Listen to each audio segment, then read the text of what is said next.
ஐயா, நம்ம இன்னைக்கு தலைப்பு என்ன எடுத்திருக்கோம் அப்படின்னா, இந்த காலகட்டத்தில் உறவுங்கிறது கண்டிப்பாக அவசியம் அப்படின்னு தாயா, பொய்யே மெய்யே அப்படின்னு சொல்லி எடுத்திருக்கோம். இந்த காலகட்டத்தில் கண்டிப்பாக உறவுங்கிறது அவசியம். அதுக்கு நான் ஒன்னே ஒன்று சொல்கிறேன். தாளாட்ட தாய் தேவை, தடுமாறாமல் வாழ்ந்திட தந்தை தேவை, கதை சொல்ல தாத்தா தேவை, காது குத்திற்கு மாமன் தேவை, அட்வைஸ் பண்ண அண்ணா தேவை, ஆறுதல் சொல்ல அக்கா தேவை, சண்டை போட தங்கை தேவை, சமாதானம் செய்ய தோழி தேவை, கட்டி காத்திட கணவன் தேவை, கண்ணீர் துடைத்திட காதலி தேவை, சைட்டிற்கு முறைப்பெண் தேவை, ஃபைட்டிற்கு மச்சான் தேவை, சிரிக்க வைக்க சித்தப்பு தேவை, சீண்டி புள்ள சித்தி பொண்ணு தேவை. இப்படி நம்ம தாளாட்டில் இருந்து சாகும்போது லாஸ்ட்டாக நீராட்டுறாங்க பார்த்தீங்களாயா, அது வரைக்கும் நம்மளுக்கு உறவு மட்டும்தாயா தேவைப்படுது. பேசுனீங்களே, எனக்கு என் நண்பன் இருந்தால் போதும், ஆஹா ஓஹா. இப்போ உங்களை பீஸ் கட்டி படிக்க வச்சுக்கிட்டு இருக்கிறது உங்கள் அப்பா அம்மாவா உங்கள் நண்பனா? அதான் கேட்குறாங்க. உண்மையிலே உங்களுக்கு ஏதாவது ஒரு தொந்தரவுனா முதல்ல துடிக்கிறது உறவுக்கு தான். அதானப்பா? ஆமாங்க ஐயா. இப்போ நம்ம எல்லாருமே சேர்ந்துருக்கனால தான் குடும்பம்னு வந்திருக்கு.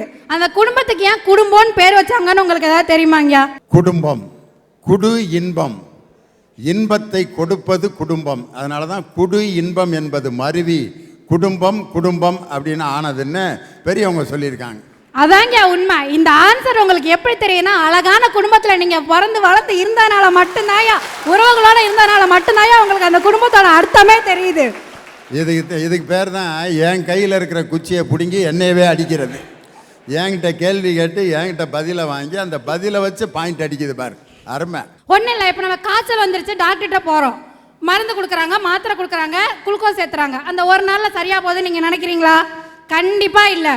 நான் 5 நிமிஷத்துக்கு ஒரு தடவை ஓடி வந்து நம்மளை தொட்டு பார்க்குற அம்மாவோட கைனால் மட்டும்தான் நம்ம காய்ச்சலே சரியாக போகுது. நம்ம வாழ்க்கையில் வந்து தடுமாறும் போதும், தடம் மாறி போகும்போது எங்கேயோ இருந்து தூக்கி விடுற சித்தி, சித்தப்பா, அத்தை, மாமா, மச்சான், பெரியம்மா, பெரியப்பா, மாப்பிள்ளை அப்படிங்கிற 1000 உறவுல ஒரு உறவு தான் நம்மளை கை கொடுத்து தூக்கி விடுது. பாப்பா ரொம்பவே சொன்னாங்க, ரொம்ப நல்லதா, நட்பு தான் அவசியம் அப்படின்னு. அந்த நட்பை கூட இவங்க டேய் மாப்பிள்ளை வாடா, டேய் மச்சான் வாடா, நல்லா இருக்கியா மாமா அப்படிங்கிற ஏதோ ஒரு உறவு முறையை வச்சு தானே கூப்பிடுறாங்க. இப்பயே தெரிஞ்சுக்கங்க அந்த உறவுங்கிறது எவ்வளோ அவசியம். இப்போ கூட கல்லூரியில் மாணவர்கள் ஒருத்தருக்கு ஒருத்தர் மாப்பிள்ளை மச்சான், என்ன மாப்பிள்ளை, என்னடா உன் தங்கச்சிகளை ஒருத்தரை கூட காணான் அப்படிங்கிறான். மாப்பிள்ளை உங்கள் அக்காலாம் அங்கே போகிறாங்கடா அப்படின்னு பேசிடுவாங்க.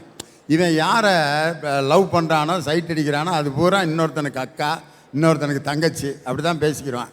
இப்போ அந்த மாப்பிள்ளை மச்சான் மாறி புதுசாக ஒன்றை கண்டுபிடிச்சிருக்கான். இப்போ ஒரு உறவு, ப்ரோ, வாங்க ப்ரோ, இல்லைங்க ப்ரோ, ஆமாங்க ப்ரோ, ப்ரோ எப்போங்க ப்ரோ வருவீங்க?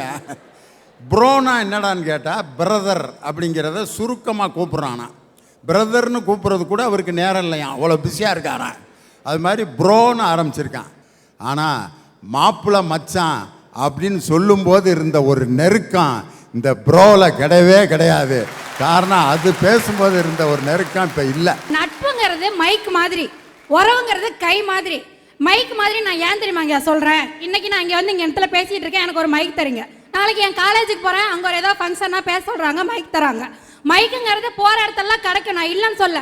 உறவுங்கிறது என்றைக்குமே நம்ம கூட கை மாதிரி, நம்ம கையோடையே இருக்குயா. வரவின்றி செலவில்லை, துறவின்றி ஆன்மீகம் இல்லை, உறவின்றி இந்த உலகமே இல்லை என்று கூறி என் வாய்ப்புக்கு நன்றி கூறி விடைபெறுகிறேன். நன்றி, வணக்கம்.